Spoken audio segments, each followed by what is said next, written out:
So as I'm sure you know, next week is 4th of July. And so as a result, we're not going to be meeting. So you won't actually be in class for 2 weeks. In other words, we'll see you again 2 weeks from today. Now, we don't want to stop the momentum that we've already begun here. And so we want you to go through the instruction side on your own. It doesn't have to be on the day of your usual class. It could be the day before or after, since it's a holiday. Obviously, don't let it go too far because you have to still do the homework, but you'll already have understood the structure based on today's class. So what you could do is you go through the Mind Mastery Strategy of the Week. So you would watch that video, and after you watch that 2-minute video, you'll see that the next thing is the first math lesson. And remember to have your table of contents handy, which is page 4 in your folder. You could check off each theme after you go through it. So first, you would pull up the questions that have to do with linear equations and inequalities. You'll notice I have the 2 questions down here in the files section. However, notice you have to click on it and then it downloads. It's a little bit inconvenient. So we also put it right here, which is much easier. So you'll click on this first question that has to do with linear equations. You'll attempt the question yourself,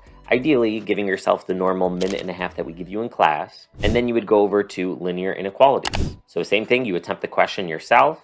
And then once you've attempted both questions, you'll go ahead and watch this instructional video, which in this case is about 8 minutes long. And I not only discuss how to attempt both of those questions, but all questions of these themes. Then you'll go on to the second theme, which is linear equation word problems. You'll attempt that question, then watch an instructional video. And you'll keep doing that for theme 3, 4, 5, 6, 7. It shouldn't take you more than an hour because we usually get it done in an hour class. And then after you would have gone through all that, notice you have the link to the week 3 assignment, which you would start the next day. And we can click here. And assuming you didn't log out, you probably are still able to just get right into it. If you do need to sign in, remember it's the email address that your parent would have used, that's your own email address, when signing you up for this class. You would go in, you'd complete your day 1 assignment on day 1, day 2, day 3, day 4, but remember to do each thing that's on page 5 of your practice schedule. So that means obviously doing the practice assignment, and then we talked about how key it is to go to your unique progress report link, which you should have bookmarked, look at all the ones that you got wrong, watch the videos, record the data in your goal tracking sheet, redo the ones that you got wrong. That's really important with math because it's not enough to just watch math needs to be done. And then notice you have some extra things to do on day 5. And then as always, you'll submit your homework by 11:59 p.m. the day before the next class,